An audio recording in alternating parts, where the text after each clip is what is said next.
ఆత్మబంధులందరికీ నా యొక్క ఆత్మ ప్రణామాలు. ఇంత గొప్ప ధ్యాన జ్ఞాన మార్గాన్ని మనకు అందించిన మహాత్ములైన బ్రహ్మర్షి పితామహ పత్రిజీ దంపతులకు, నాకు జ్ఞానాన్ని అందించిన బ్రహ్మర్షి తటవర్తి వీర రాఘవ గారి దంపతులకు ఆత్మ ప్రణామాలు తెలుపుకుంటూ ఈరోజు కార్యక్రమాన్ని మనం మొదలు పెట్టుకుందాం మాస్టర్స్.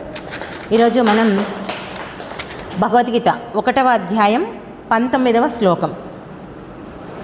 సఘోషోద్ధార్తరాష్ట్రాణం హృదయాన్ని వ్యధారయాత్ నభక్ష పృథివీంచైవ తుములో వ్యనునాధయాన్. ఇది శ్లోకము. దీని యొక్క తాత్పర్యం నోట్ చేసుకోండి. పాండవుల శంఖధ్వని చాలా ఘోరంగా వినిపించి అది ఆకాశాన్ని మరియు భూమిని కంపింపచేసింది. ఆ శబ్దం ధృతరాష్ట్రుని పుత్రులు అంటే కౌరవులు హృదయాలను చీల్చినట్టుగా భయపెట్టింది. మనం ఈ శ్లోకాన్ని అర్థం చేసుకోవాలంటే ముందుగా యుద్ధభూమి పరిస్థితిని గుర్తు చేసుకోవాలి. కురుక్షేత్రంలో 2 సైన్యాలు సిద్ధంగా ఉన్నాయి. ఒకవైపు కౌరవులు, మరోవైపు పాండవులు.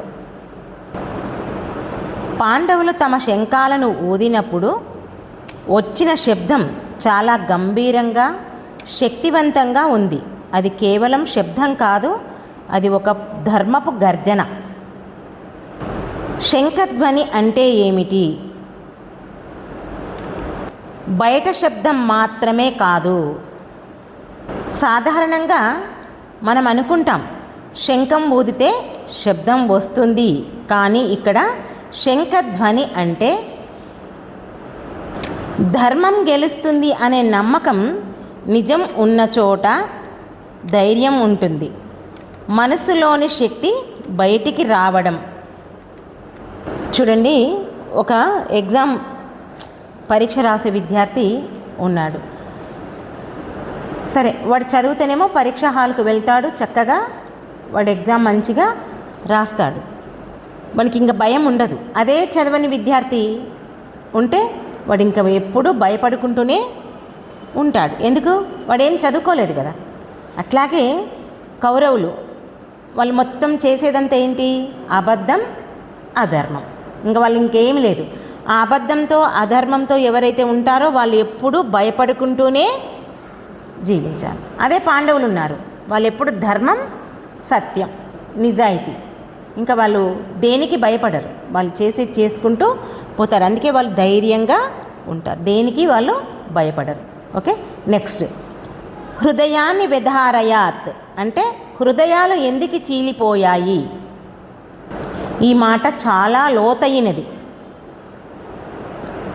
అది నిజంగా హృదయం చీలిపోవడం కాదు, కానీ భయం వల్ల మనసు బలహీనమవుతుంది. తప్పు చేసిన వారికి లోపల కరిగే ఆందోళన. చూడండి, ఎవరైనా తప్పు చేసిండ్రు అనుకోండి, తప్పు చేసిన వాళ్ళు ఎప్పుడు భయపడుకుంటున్నారు. ఇప్పుడు ఒక దొంగ ఉన్నాడు, దొంగ ఏం చేస్తాడు? దొంగతనం చేస్తాడు. దొంగతనం చేసినాడు ఏం చేస్తాడు? పోలీసులు కనిపిస్తే భయపడుకుంటూనే ఉంటాడు. అంతెందుకు, మనమే ఉన్నాం, మన ఇంట్లో తెలియకుండా ఏదైనా ఒక పొరపాటు చేసి ఉంటాం అనుకోండి, మనం కూడా భయపడుతుంటాం. ఇప్పుడు మన భర్తకు, మన అత్తకు తెలియకుండా ఎవరికైనా ఏదైనా ఇచ్చామనుకోండి, చేస్తుంటారు కదా అట్లాంటి పనులు. అది ఎట్లాగైనా సరే తెలుస్తుందేమో అని వాళ్ళకేం తెలియదు, కానీ వాళ్ళ చూస్తారేమో, అడుగుతారేమో, ఏం చెప్పాలి, ఏం చేయాలి అని రకరకాలుగా మనం భయపడుకుంటూనే వస్తుంది. మరి అలాంటి పరిస్థితే కౌరవులకు కూడా వచ్చింది. ఎందుకంటే వాళ్ళు ఎప్పుడు అధర్మంగా, అన్యాయంగా ఉన్నారు కాబట్టి వాళ్ళు ఎప్పుడు భయపడుకుంటూ అలా జీవిస్తున్నారు. Okay, next. నభక్ష పృథివీం చైవ. ఆకాశం, భూమి ఎందుకు కంపించాయి? ఇది ఒక గొప్ప ఉపమానం. ధర్మం ఉప్పొంగితే ప్రపంచం మొత్తం ప్రభావితం అవుతుంది. సత్యం ఒక శక్తి, అది అంతా వ్యాపిస్తుంది. చూడండి, ఒక మంచి నాయకుడు దేశంకు ఎన్నుకోబడిండు, ఏమవుతుంది అప్పుడు? ప్రపంచమంతా ప్రశాంతంగా ఉంటారు. ఇప్పుడు మన మోదీ ఉన్నారు, ఎన్ని దేశాల్లో అల్లకల్లోలం జరుగుతుంది, కానీ మనం ప్రశాంతంగా ఉన్నాయి. ఎందుకంటే ఆయన అన్నిటినీ అంత రక్షణగా చూసుకుంటున్నాడు, కాపాడుతున్నాడు.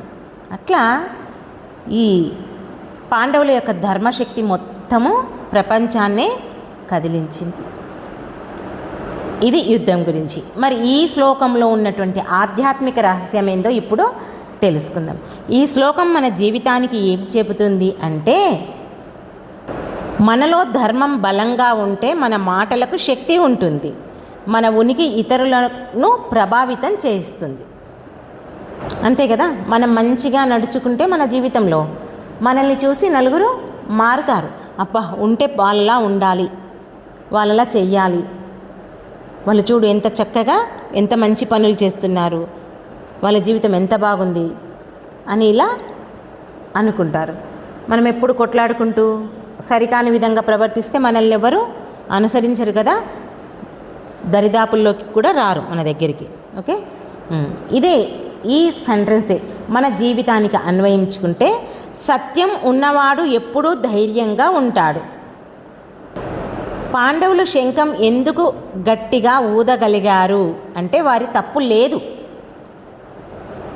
దీన్ని బట్టి మనకు ఏమర్థమవుతుంది, మన జీవితంలో కూడా మనం ఎప్పుడు నిజాయితీగా ఉండాలి. నిజాయితీగా ఉంటే మనం కూడా గట్టిగా మాట్లాడతాం. అంటే గట్టిగా అంటే ధైర్యంగా మాట్లాడగలుగుతాం. తప్పు లేనప్పుడు ఏం చేస్తాం, ధైర్యంగా చెప్తాం, నేనైతే చేయలేదు, నా తప్పు లేదు అంటాం. అదే తప్పు చేసినాం అనుకో బిక్కు బిక్కు అనుకుంటూ ఆ కౌరవుల్లాగా భయపడుకుంటూ ఉండాల్సి వస్తుంది. ఓకే, నెక్స్ట్, తప్పు చేసిన వారికి భయం ఉంటుంది. అంటే ఇక్కడ చూద్దాం, కౌరవులు ఎందుకు భయపడ్డారు అంటే వారికి లోపల పాప బుద్ధి ఉంది, అందుకే భయపడ్డారు. పరీక్ష రాసే పిల్లగాడు నకలు కొట్టాడనుకోండి, చీట్ చేశాడనుకోండి, వాడు ఆ పరీక్ష అయిపోయేంత వరకు భయంగానే ఉంటాడు. ఎప్పుడు వస్తాడో సారు ఎప్పుడు పట్టుకుంటాడో అన్నట్లు. అప్పుడే కాదు, వాడి జీవితంలో ఎప్పుడూ భయపడుకుంటూ ఉండాలి. ఎందుకంటే సొంత తెలివితో రాసింది చదివింది వాడి జీవితానికి ఉపయోగపడుతుంది. నకలు కొడితే వాడి జీవితం అంతా నకలే. ఓకే, నెక్స్ట్, మన మనసు శంఖంలా మారాలి. మనలోని మంచి ఆలోచనలు బయటకు రావాలి. మనం కనుక మంచిని ఆచరిస్తే మన జీవితం ఇతరులకు స్ఫూర్తి అవుతుంది. అందుకే మనం ధ్యానం చేసేటప్పుడు కానీ ఉట్టేప్పుడు కానీ మనకు వస్తుంటాయి ఆలోచనలు. మంచి ఆలోచనలు వచ్చాయనుకోండి, అప్పుడు ఏమనిపిస్తుంది, నా లోపల పాండవుల యొక్క జీవితం ఎలా ఉందో అలా ఉంటుంది, అలా నడుస్తుంది నా జీవితం అని మనం గుర్తు చేసుకోవాలి. అదే చెడు ఆలోచనలు వచ్చినాయంటే, అమ్మో నా లోపల కౌరవులు ప్రవేశించిండ్రు అని వెంటనే ఆ ఎరుక మనకు రావాలి.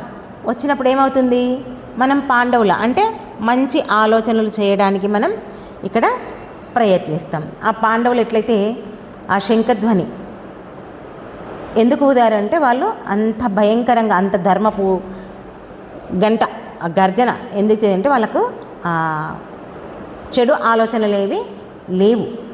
వాళ్ళకు స్వయంగా అవి వాళ్ళు ఆలోచించుకొని అంటే వాళ్ళు అసలు అటు చెడు వైపే వాళ్ళు ఉండరు. వాళ్ళు ఎప్పుడూ మంచి ఆలోచిస్తారు, ధర్మంగా సత్యంగా జీవిస్తారు. ఇంకా పాండవులకు చెడు అనేది తెలియదు. ఇక్కడ మనం తెలుసుకోవాల్సింది ఇంకా ఏంటంటే, ఈ శ్లోకం ద్వారా రాసుకోండి, ధర్మం ఉన్నవాడికి ఎప్పుడూ భయం ఉండదు, అధర్మం ఉన్నవాడికి శాంతి ఉండదు. పాండవుల శంఖధ్వని సత్యానికి సంకేతం, కౌరవుల భయం అబద్ధానికి ఫలితం.